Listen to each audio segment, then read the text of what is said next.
Story 1. Horrible Roommate Experience.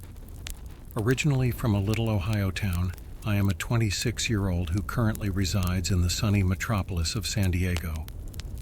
Everything was going well in my life until I realized I really needed a new roommate. Jane, a 23-year-old Floridian who was also new to the area, was the person I found through my search. It was through a series of Craigslist advertising that I found her. Her unusual nature intrigued me, so I decided to take a chance in the hopes that her distinct personality would liven up my life.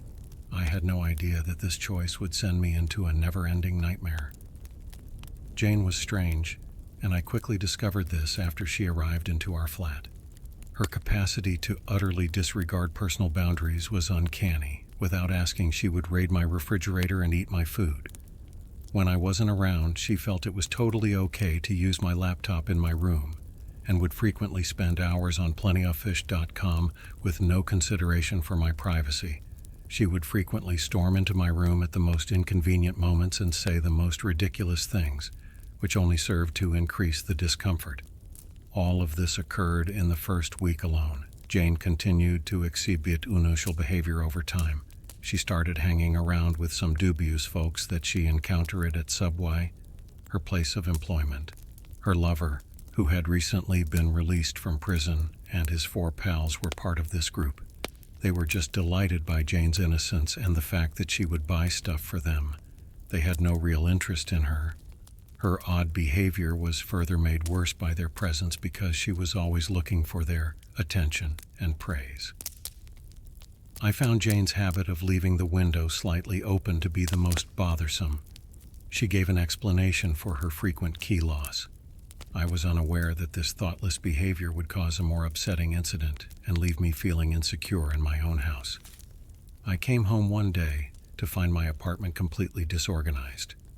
I lost everything: my laptop, my roommate's smaller TV, my TV, a stack of DVDs, my wedding dress that I was selling on eBay for my aunt, and even my prescription glasses.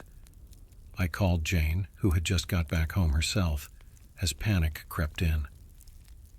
Rather than expressing empathy or support, she accused me of taking her broken laptop and reported me to the police right after. When the police showed up, things got worse. It was obvious that her so-called friends had taken advantage of her ignorance about the unlocked window, but even after that, as if the theft and false accusation weren't enough, I found it difficult to explain the circumstances. The way Jane had twisted the circumstances was startling. To my astonishment, though, the police detected her deceit right away. They advised me not to use Craigslist in the future to look for roommates. They took note of the stolen goods after realizing she was unstable and left me to handle the fallout. I confronted Jane, feeling betrayed and filled with rage. I was so mad at her that I pointed my finger in her face and yelled at her for the mess she'd made in my life. To my astonishment, the cops showed up right as my tirade was coming to an end. I was concerned that the situation had gotten worse. Luckily, the cops were already aware of it. They were aware of the manipulation going on and shared my frustration. After a quick talk with Jane, they took note of the stolen things and left me alone. I came up with a makeshift scheme in a desperate attempt to take back what was rightfully mine. I made up a tale about concealed cameras in the flat to deceive the intruders. If they didn't return my stolen goods, I threatened to withhold the footage from the authorities. Remarkably, my ruse succeeded. I was able to get my stuff back without the police helping me anymore. Even though it was a terrible event, I learned a great lesson from it because of my unwavering commitment. Craigslist roommate searches aren't always the finest ideas. I grabbed Jane's key right away, stuffed everything she owned into one box, and left the flat. I made the decision to prioritize my safety, be more watchful going forward, and never overlook the warning signs. Test drive on Craigslist, Story 2. I'm a 30-something male from a small town, and I have a terrifying story to tell about my experience using Craigslist. Everything began when I chose to use the internet to sell my used television set. The TV was a simple entertainment center, nothing special, but I figured someone would be interested in it. I had no idea that this small deed would turn into a terrifying experience that still chills me to my core. A message from a woman who appeared interested in the entertainment center was the first indication that something was going on the other side of the screen. After a few texts back and forth, we had scheduled a time for her to come check out the item. The plan looked really simple. We decided on 7 Crocs, and I prepared everything for her arrival. I waited anxiously as the clock approached 7, but as the minutes passed, she was nowhere to be seen. Bewildered, I chose to send her a text to check if she was still going to come. Finally, after what seemed like a lifetime, I got an answer. She begged if she could still come over and apologized profusely, just as I was about to call it a night. Even though it was already 10 p.m., I decided to give it a go because I'm a night owl. The 10 minutes she said it would take to get there stretched into 20, as you might guess. Just as I was starting to wonder if I was wasting my time, there was another text message. My inquisitiveness took control. I approached the front door with a mixture of apprehension and anticipation, even though she said she was just pulling up. I felt my heart skip a beat as I got closer to the door. The woman was not only in my driveway, but her automobile was carrying 4 or 5 other people. My mind was racing, trying to figure out what the heck was going on. Her taking an entourage to look at a TV seemed wrong in some way. I felt a knot in my gut as I resisted the temptation to ask what was going on. Everyone said they would like to see the entertainment center. The woman gave a breezy explanation. I don't know about you, but having a bunch of strangers break into my house wasn't in the plan. I told her rather forcefully that she could only go inside to look at the TV.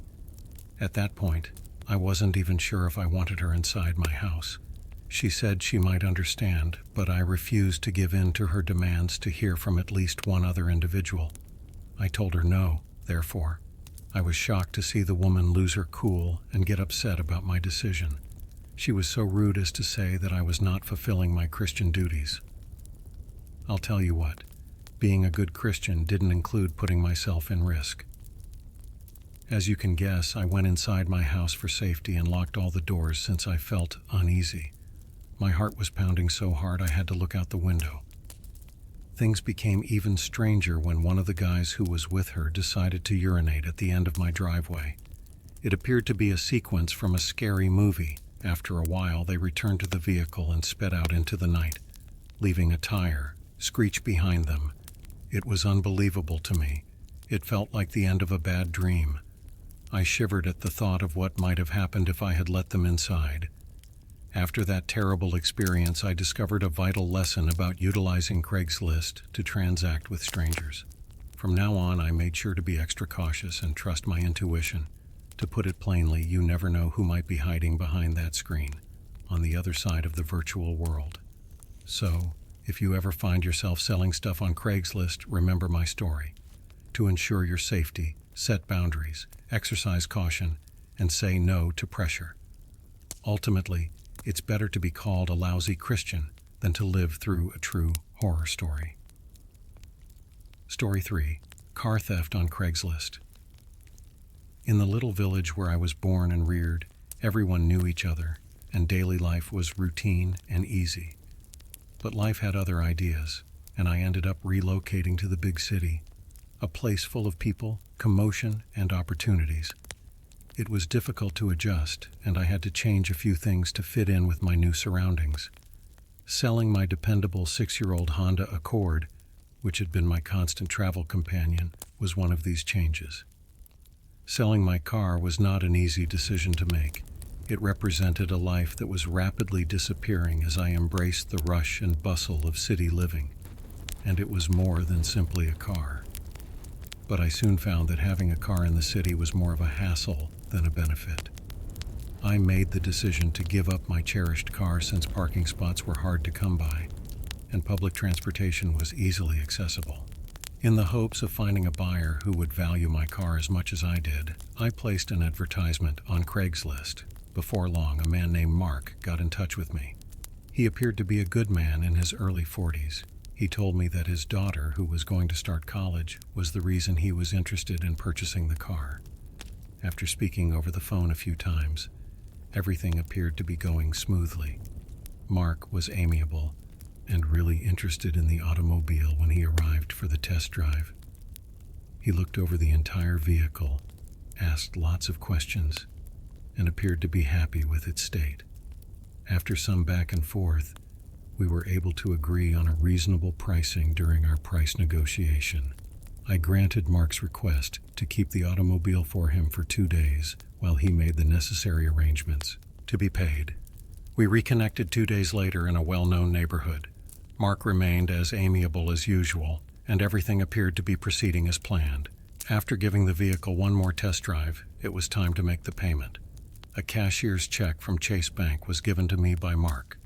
Mark's attitude abruptly shifted when I suggested that we go to the bank together to pay the check and transfer the title.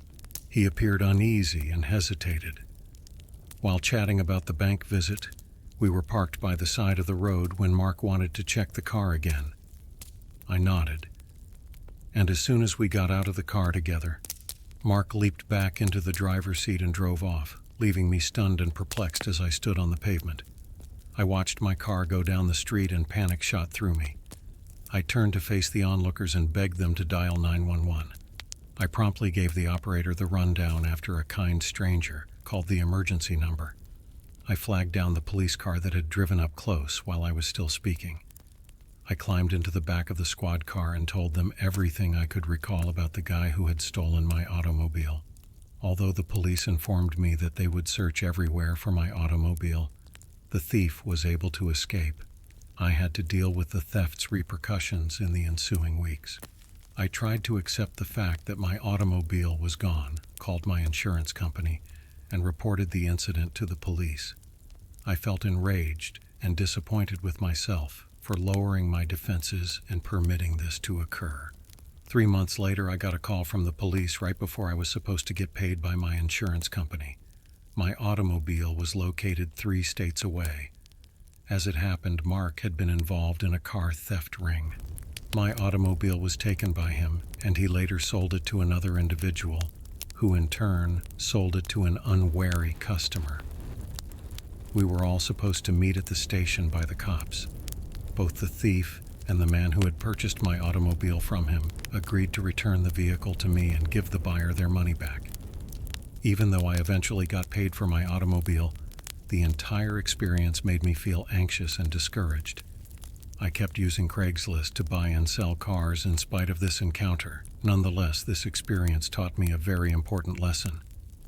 These days, I make it a point to snap a picture of the buyer's driver's license before we start any meeting. I learned from this incident how important it is to exercise caution and vigilance, especially when interacting with strangers.